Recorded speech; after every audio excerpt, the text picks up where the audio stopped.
أنما غنمتم من شيء فأن لله خمسه وللرسول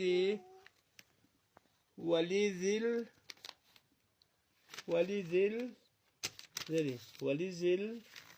القربى واليتامى والمساكين وابن السبيل إن كنتم آمنتم بالله وما أنزلنا على عبدنا يوم الفرقان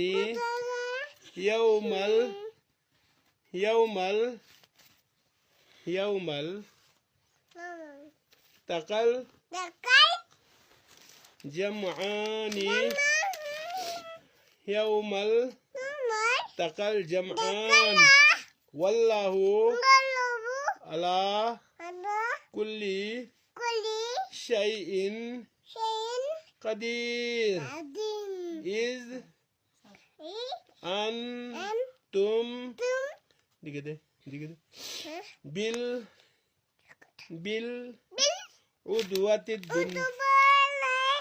الدنيا وهم